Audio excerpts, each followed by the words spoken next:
Welcome to the Health Hunter podcast. I'm your host, Patrick Lindsay.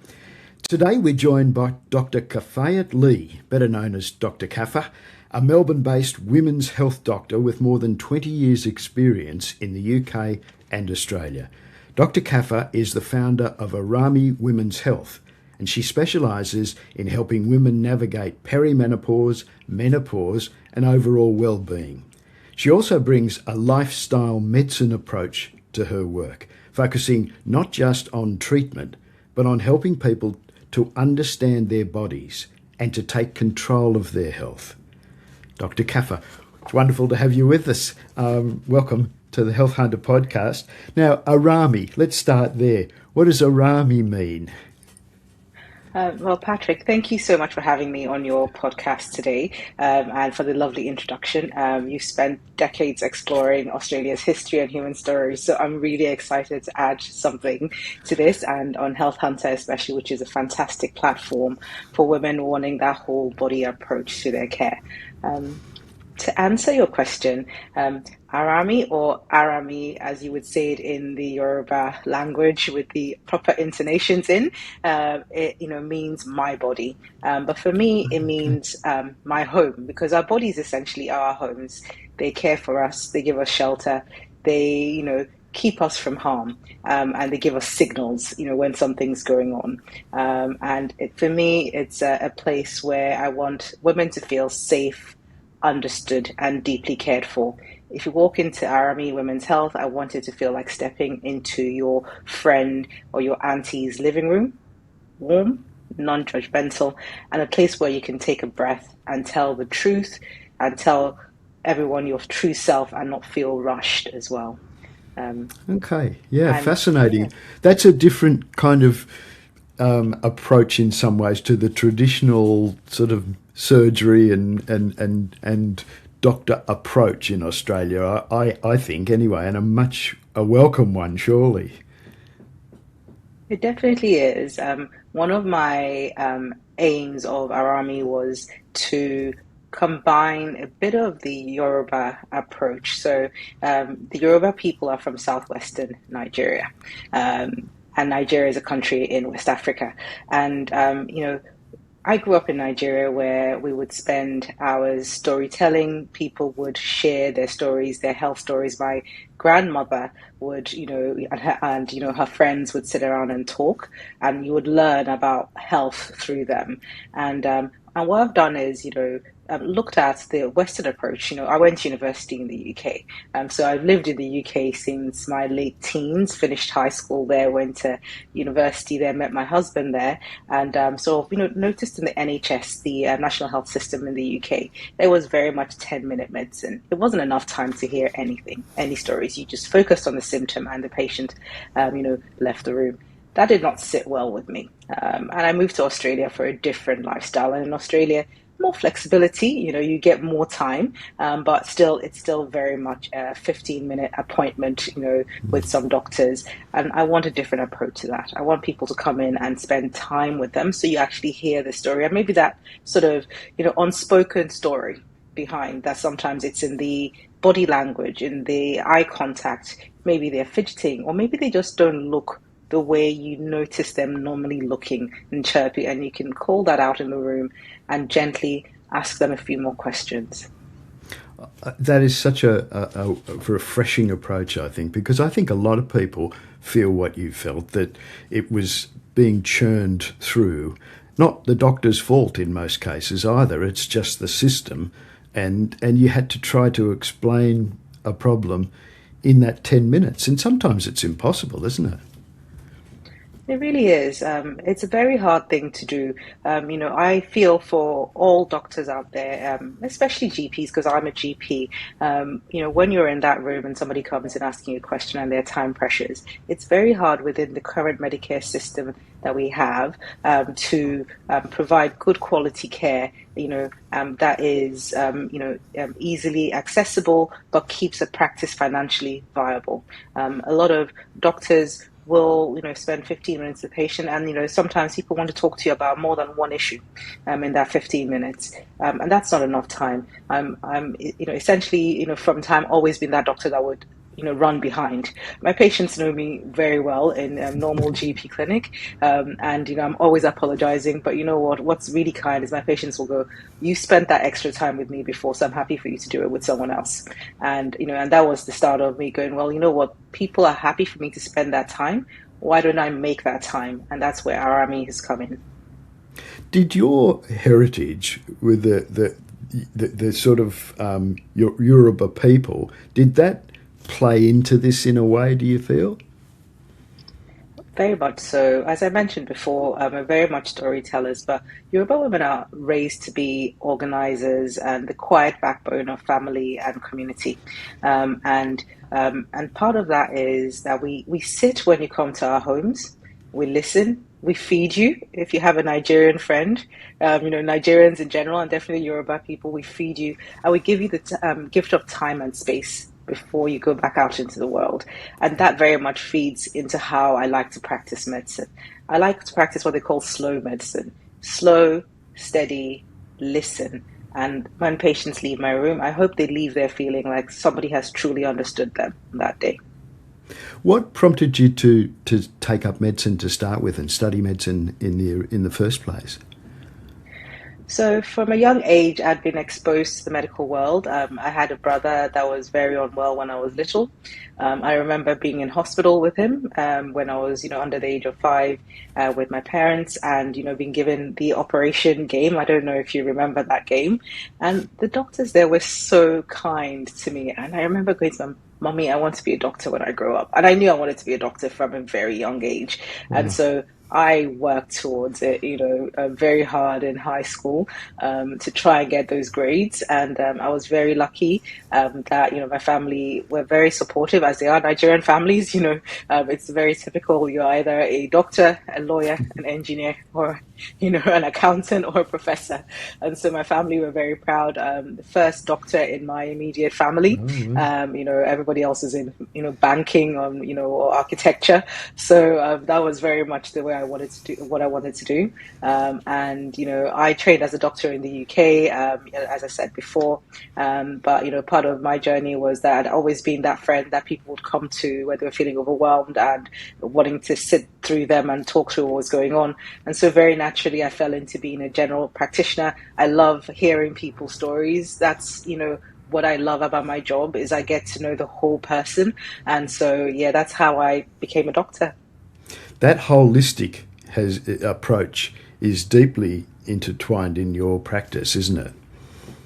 It very much is. My philosophy is just be very proactive and not reactive. I want to see the whole woman in front of me, not just that symptom.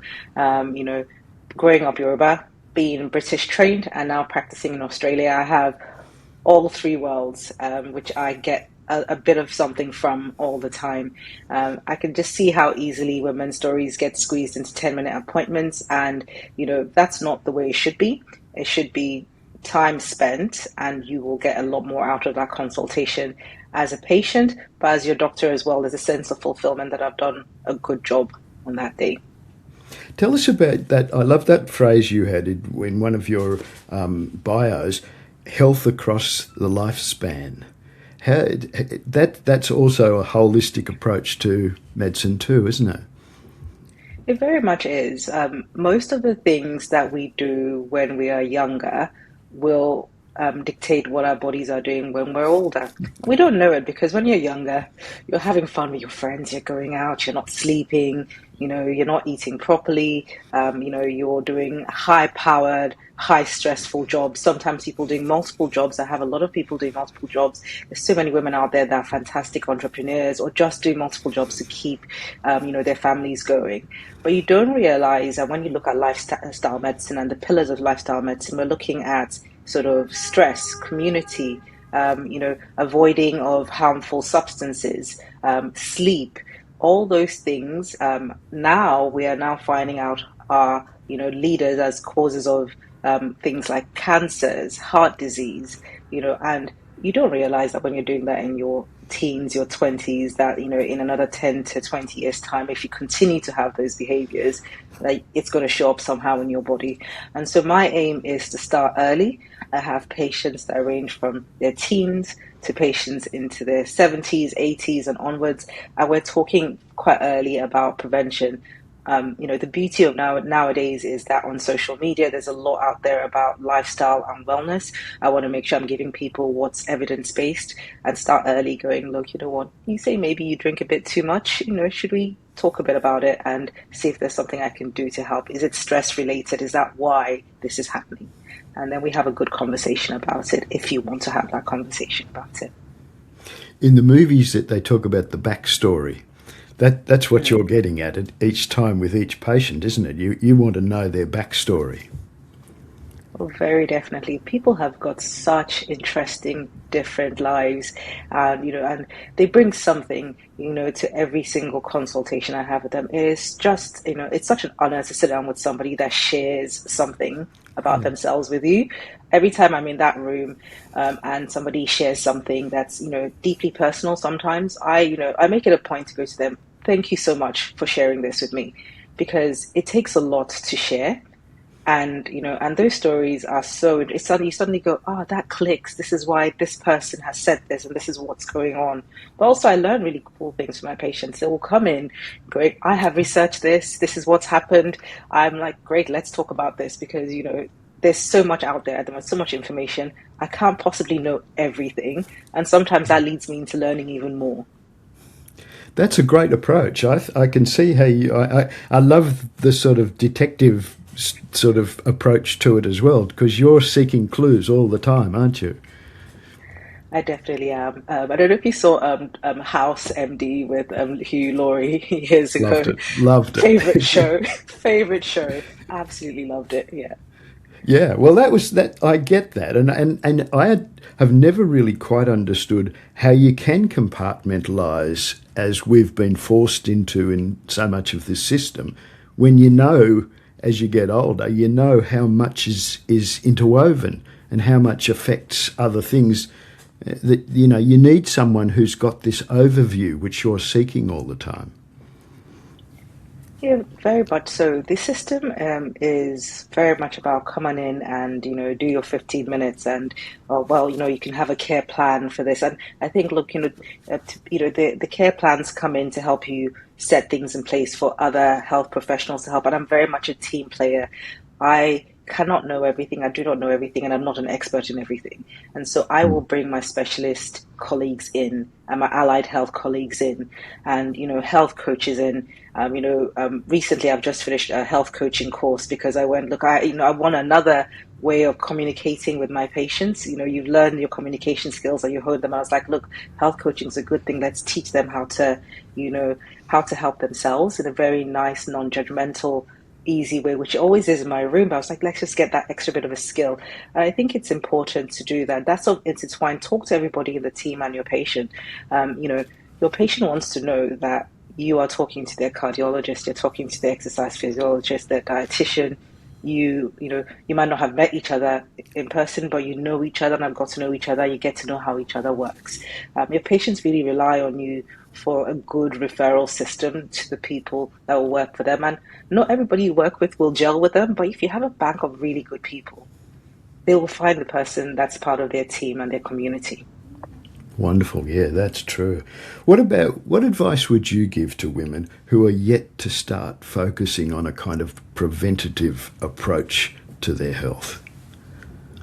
Well, I would say that our bodies carry very much as women, be it sort of, children and pregnancy, careers, unpaid caring roles, emotional labor. We are usually the people that will, our partners or colleagues will come to at the workplace because we emanate a sense of warmth. And we often put ourselves last. And, not just emotionally, but physically. We're too busy caring for everyone else, making sure your child has got food on the table, the food they like on the table. But we're not thinking about, okay, that food they like might not be the same food that's good for me at the same time. So we need to do something. Or you're working all those hours and you haven't had time to do some exercise. And the exercise doesn't have to be at the gym. It could be going for a walk where you're then in nature and taking some fresh air in at the same time. And so I'm going to women, please start thinking early about those things and stress reduction.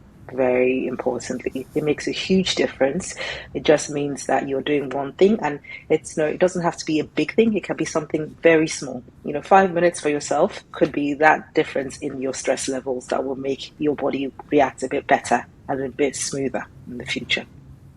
Is there is it ever too young for a girl or a young woman to be thinking about taking control of their health? Oh, not at all. I very much, I have a lot of my patients that come in to see me, and women in their 30s and 40s that are going, I want to set a good example for my young child. I want my child to see me eating well and caring for myself, even if it is, apart from just physical health, even things like mom's going to get her hair done, mom's going to meet up her friends for a coffee, that sense of community. All those things as self-care are so important for people to see. I remember seeing my grandmother doing the same thing. She would very much be, I'm going to see my friends, we're going to have a few minutes, and I'd sit down in a corner, pretend to do my homework while I was listening into them. And by listening into them and watching them, I was going, oh, wow, they're so put together. I really admired these very strong women that had very strong opinions and would have very nice debates about various things out there in sort of in culture and in society. So I think we can start very early. Why did you start, or was there some sort of attraction or push that you went through perimenopause, menopause, and sort of started to specialise in those areas? Well, for me, when I trained in the UK, I trained in women's health. So I very early realized I had a keen interest in the female body. I'm a woman. I could see changes were happening. When you're in general practice land, other women will come in and ask you questions. And so very early on, I was working full time during my GP training and doing my advanced training in obstetrics and gynecology and sexual and reproductive health at the same time. Very hard work at the time, but I just found that it was fantastic. And then as time went on, I realized that we're talking a lot about other things, but not menopause and perimenopause as such. It's become bigger over the last 5 years, and I'm so thankful for that. I would have women coming in going, hey, I've got hot flushes, but most of the time it wasn't that. It's I'm not sleeping well, or I feel anxious or depressed. And people, and it still carries a lot of stigma in a lot of in some societies, and silence as well. And people were feeling exhausted, foggy, low in mood, and invisible was the other thing. People would go, I feel invisible now. And that really spurred me to go, look, what, this is something I'm interested in. I really want to do a lot more for the women out there that feel invisible and feel like they cannot say that they are suffering and they are physically not feeling the same they felt a year, 2 years, 3, 4, 5 years ago, because it is a transition, 7 to 10 years of perimenopause before menopause, which is when you haven't had periods for 12 months. So for 7 to 10 years, women could very well be suffering in silence, which is what some of our mothers and grandmothers were doing, and that's why I want to help. I didn't realise menopause itself can have such a massive impact on a woman's life, can't it? It can. Women are usually going through a lot at that time in their lives. For a lot of us, they're caring for young children or teenagers or older children, older family members that are going through health issues themselves, running homes, working jobs, and a lot of people they're at that stage in their career where they are then running teams of people. So high stress in every single domain of their life. And then their bodies are telling them, oh, something's changing, Yeah. And, I would say this, I'm very much about, there's positive changes that come with menopause and perimenopause. There's a lot of wisdom that comes with that. But then it also is the physical changes, fluctuating hormones, meaning you don't feel like yourself. Things feel different every day. Joints are sore, you're headachy, you haven't slept properly and you don't know why. All those things. And it can make, if you haven't slept properly, your function the next day is not going to be great. And so this is one of the things I'm passionate about, is making sure women know that, look, this is happening and there's help. You don't have to wait until your periods stop before you go and get help. Do you think too many women just cop it and don't come and try to take a proactive approach to try to, resolve it as quickly as possible or do the best they can with the situation? You're right. Many women carry on in silence, and it's especially in workplaces. I've seen that as well because they don't seem to want to be seen as being weak or difficult. Especially, our workplaces are still quite male dominated.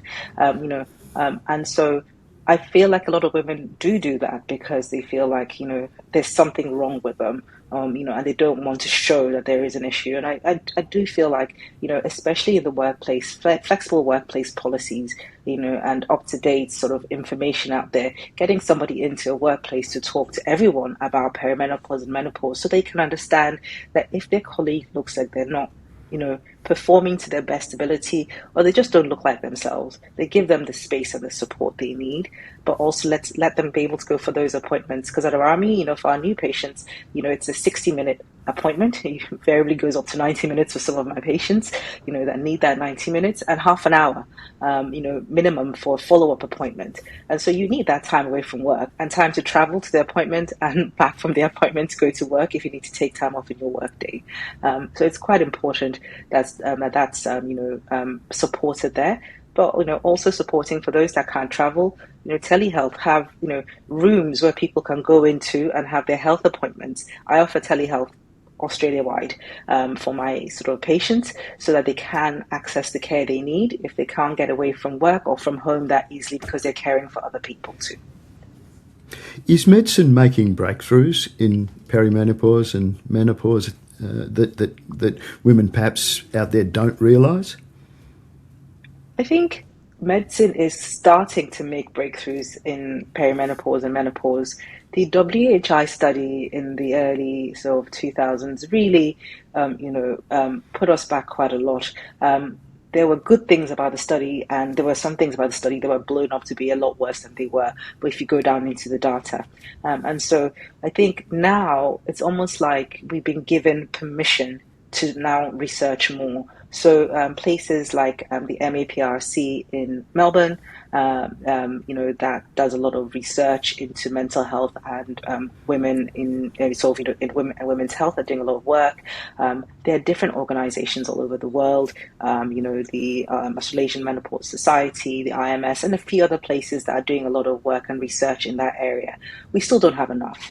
Most of the research out there, if it comes to things like cardiology or otherwise, is based around men and not women. Our bodies are different. We need people to be looking at us and giving us that, the proper data that's being tailored to a woman's body instead. Yeah, that makes a lot of sense. It is a transitionary period. You're in the right area, aren't you? Because for so long, men have had sway over the way research is being done and what areas the research was being conducted. And now women, it seems to be balancing out a bit better now that women's issues are getting their fair share. Is that a reasonable viewpoint now?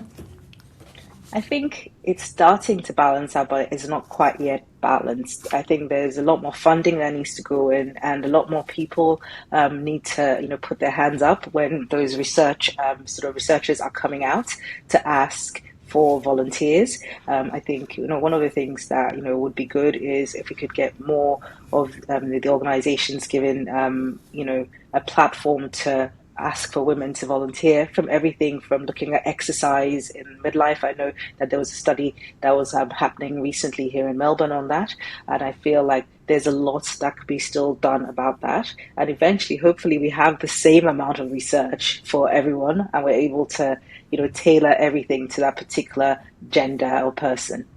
Mm-hmm. Neurodiverse patients, you also have sort of developed a specialty in that area too. What are some of the challenges in that field? Well, neurodiverse sort of patients and neurodiverse women will often arrive in my clinic with a very long history of being misunderstood, sometimes labeled as being anxious, lazy, disorganized, or too much. I mean, it's sometimes heartbreaking to hear these stories from childhood that these have happened. And women mask especially very well when they're neurodiverse. So they look like everything is put together on the outside, but they're scrambling behind the scenes to keep things sort of going as well.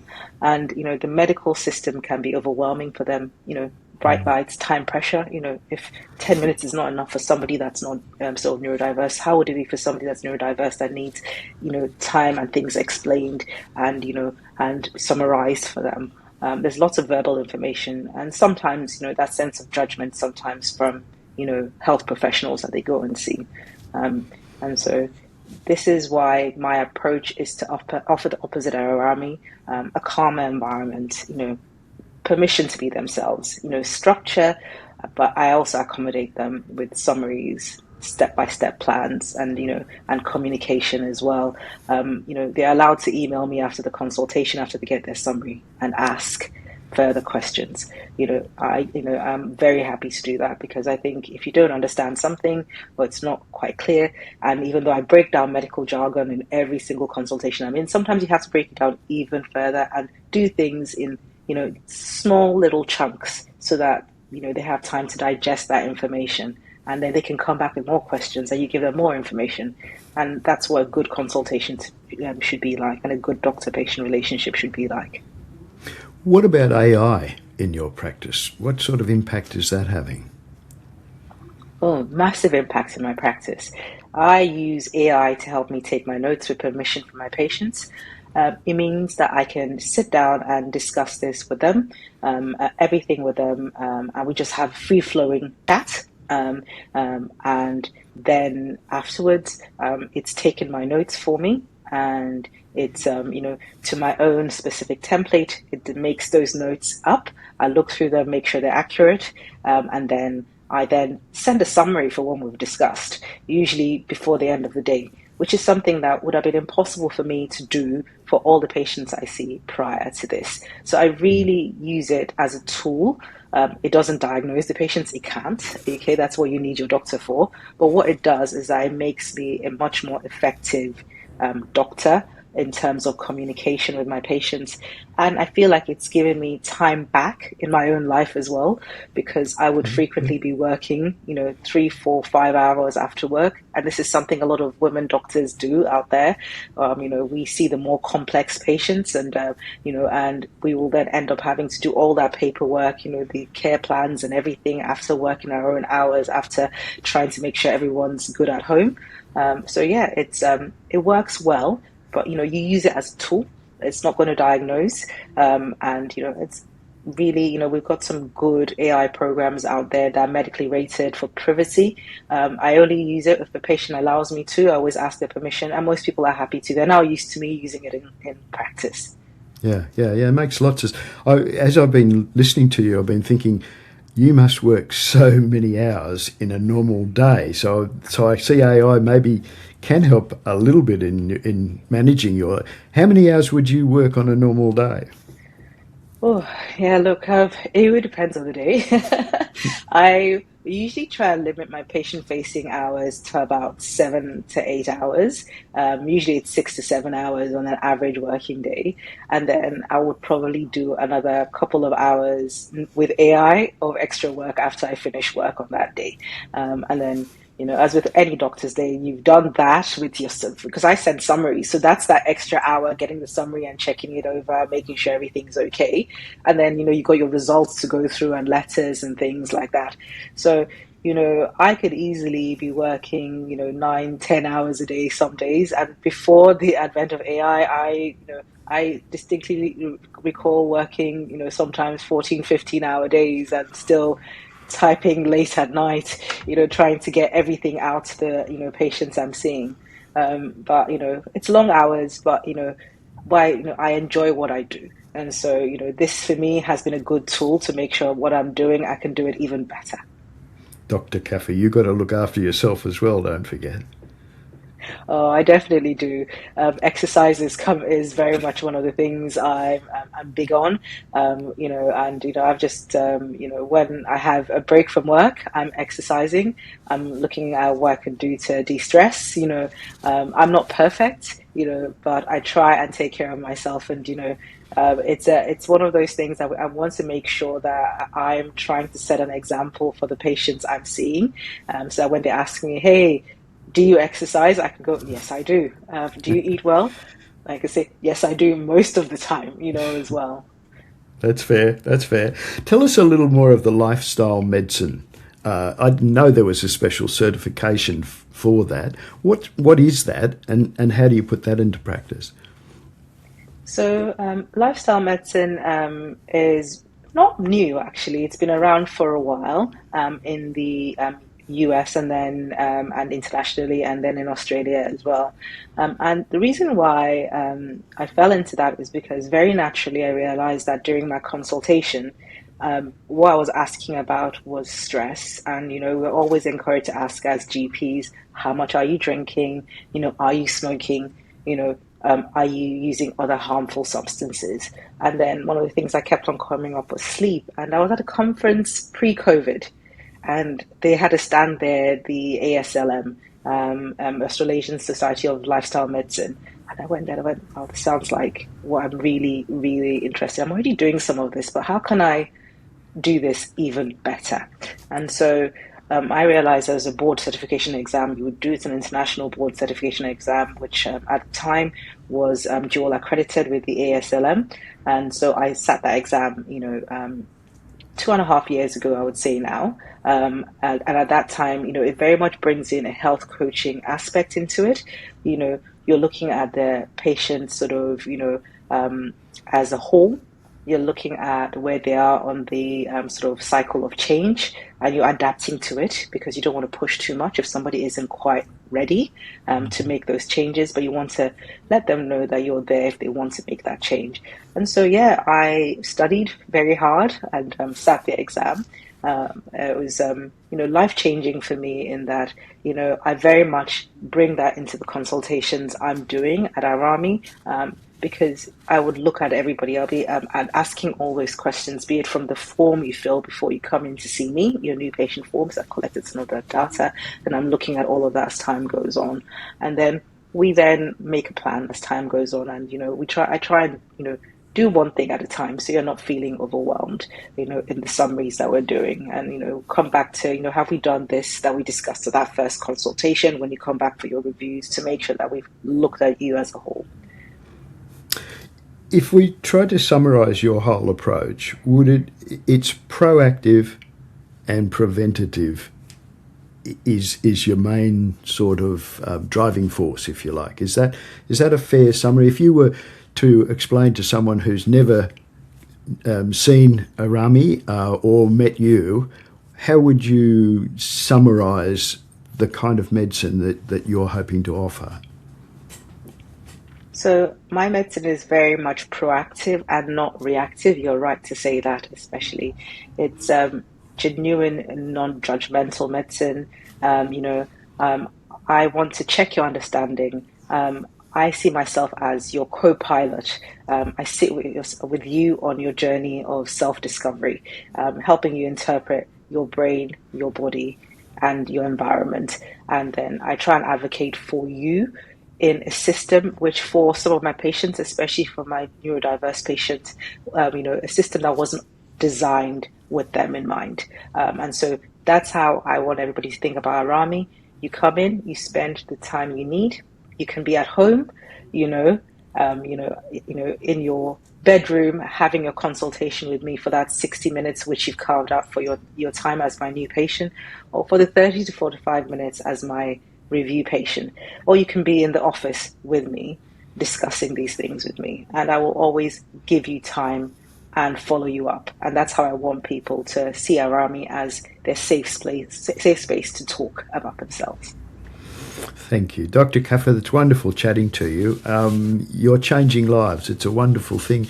You should be proud of the way that you're changing approaches, I think, and maybe just opening horizons, pushing horizons wider. I think it's wonderful to hear what you're doing, and I wish you every success. Well, thank you very much, Patrick, and thank you for saying that. I'm one of many women out there, women doctors that are trying to make a very big difference for our patients. Thank you for this conversation and just giving me the chance to bring the voice of the women I care for and at Arami Women's Health to the wider story at Health Hunter as well. Thank you very much for joining us.